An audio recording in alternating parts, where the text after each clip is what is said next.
दुनिया की एक सबसे ऊंची मूर्ति जिसकी ऊंचाई इतनी अधिक है कि उसे 7 किलोमीटर दूर से भी देखा जा सकता है, जिसे बनाने में लगभग 3000 करोड़ रुपए से भी ज्यादा का खर्चा आ गया। जिसे बनाने का मकसद था टूरिज्म को बढ़ावा देना।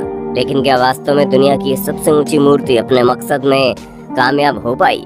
क्या वास्तव में इस मूर्ति में इतना अधिक पैसा लगाया गया है कि उन पैसों की भरपाई कभी नहीं की जा सकती? क्या वास्तव में इस मूर्ति को बनाकर सरकार ने टैक्स के पैसों की बर्बादी की है? आज के इस वीडियो में हम आपको दुनिया की इस सबसे ऊंची मूर्ति की एक एक पहलुओं पर चर्चा करेंगे। और जिस मूर्ति को 3000 करोड़ से भी ज्यादा का खर्च करके बनाया गया, कहीं ऐसा तो नहीं वो सारा का सारा पैसा बर्बाद हो गया? और क्या उस मूर्ति में लगाया गया पैसा कभी भी वहाँ की टूरिज्म के जरिए कमाया जा सकता है? आज का ये वीडियो आपके लिए बहुत ही इन्फॉर्मेटिव होने वाला है। वीडियो को अंत तक जरूर देखिए। दोस्तों, सबसे पहले आपको बता दें कि आज हम जिस मूर्ति के बारे में बताने जा रहे हैं, ये मूर्ति पूरी दुनिया की सबसे ऊंची मूर्ति है, जो कि हमारे भारत के गुजरात में बनी है। ये मूर्ति भारत के लौह पुरुष सरदार वल्लभ भाई पटेल की है, जो किसानों के नेता के रूप में जाने जाते थे। दुनिया की सबसे ऊंची मूर्ति को बनाने वाली कंपनी के मुताबिक इस स्टैच्यू को स्टील फ्रेमिंग, सीमेंट, कंक्रीट और तांबे के मदद से बनाया गया। इस मूर्ति को बनाने के लिए 75,000 cubic metre concrete, 5,700 metric ton steel structure, 18,500 ton steel rod और 22,500 टन कांसे की चादर का इस्तेमाल किया गया है। इस मूर्ति को बनाने में इतना अधिक मटेरियल का इस्तेमाल किया गया है जितना कि अब तक पूरी दुनिया में कहीं नहीं किया गया था। इस मूर्ति को बनाने का सपना हमारे वर्तमान प्रधानमंत्री नरेंद्र मोदी ने बहुत पहले देख लिया था।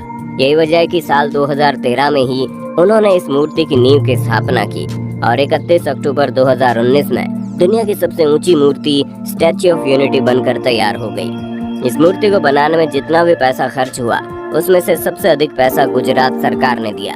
गुजरात सरकार ने इस प्रोजेक्ट के लिए 2012-13 के दौरान 100 करोड़ रुपए और 2014-15 के दौरान 500 करोड़ रुपए आवंटित किए। बाद में 2014-15 के बजट में केंद्र सरकार ने 200 करोड़ रुपए की मदद की। इस प्रोजेक्ट को पूरा करने में 60 महीने का समय लगा। आपको जानकर हैरानी होगी कि इस मूर्ति को किस जगह पर बनाना है और किस तरीके से बनाना है। इन सब चीजों की प्लानिंग करने में ही 15 महीने का वक्त लग गया और 42 महीने निर्माण कार्य में लगा। और उसके बाद 3 महीने का वक्त इस प्रोजेक्ट को बनने के बाद भारत के हैंडओवर करने में लगा।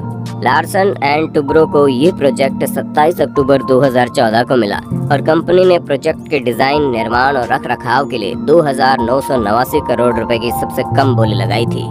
स्टैच्यू ऑफ यूनिटी नर्मदा बांध से करीब 3.5 किलोमीटर दूर साधु बेट नाम के एक नदी द्वीप में बना है। इस द्वीप को नदी तट से जोड़ने के लिए 250 मीटर लंबा एक पुल भी बनाया गया है। इस स्टैच्यू का गलियारा नदी की सतह से करीब 500 फीट ऊपर है और यहाँ एक साथ करीब 200 लोग आराम से आ सकते हैं। जब आप उस जगह पर जाएंगे तो वहाँ से सतपुड़ा और विंध्याचल की पहाड़ियों और 212 किलोमीटर लंबे सरदार सरोवर जलाशय को देखा जा सकता है। लगभग 3000 करोड़ की लागत में बने दुनिया के इस सबसे ऊंची प्रतिमा को जब आम लोगों के लिए खोला गया तो पूरा इलाका एक पर्यटन स्थल के तौर पर विकसित हो गया।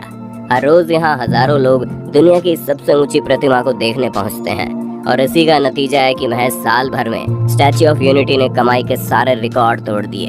लेकिन उसके बावजूद भी दुनिया भर में एक सवाल उठाया गया कि इस मूर्ति को बनाने में इतना अधिक पैसा लगाया गया है, क्या उन पैसों की भरपाई टूरिज्म के जरिए कभी हो सकती है? खैर, अब हम आपको जो बात बताएंगे, आप उन चीजों को ध्यान से सुनना, जिसके बाद आपको इन सारे सवालों के जवाब मिल जाएंगे। दोस्तों, आपको जानकर हैरानी होगी कि जब दुनिया की इस सबसे बड़ी मूर्ति को आम लोगों के लिए खोला गया तो महज एक सप्ताह में ही उस मूर्ति से लगभग 4 करोड़ रुपए की कमाई की गई। और उस संस्था का कहना है कि हर साल इस मूर्ति से लगभग 80 करोड़ की कमाई होती है। अब ये अनुमान लगाया जाए कि हर साल इस मूर्ति से 80 करोड़ की कमाई होती रहे तो अगले 37 सालों में उस मूर्ति में जितना भी पैसा लगाया गया है वो पैसा वापस आ जाएगा। जबकि अनुमान ये है कि आने वाले वक्त में इंडिया में टूरिज्म और बेहतरीन होगा, जिसके बाद ऐसा संभव है कि इस मूर्ति से होने वाली कमाई दुगुनी तक पहुंच जाए। स्टैच्यू ऑफ यूनिटी की ये संस्था ने यह भी बताया कि इस मूर्ति और वहां के टूरिज्म इलाके की वजह से 15,000 लोगों को सीधा रोजगार मिला है। और इस मूर्ति के बनने से सिर्फ स्टैच्यू ऑफ यूनिटी की ही कमाई नहीं होगी, बल्कि इसे देखने के लिए जो भी टूरिस्ट इंडिया आते हैं वो इस मूर्ति के अलावा भारत में मौजूद और भी इलाकों में घूमने जाते हैं।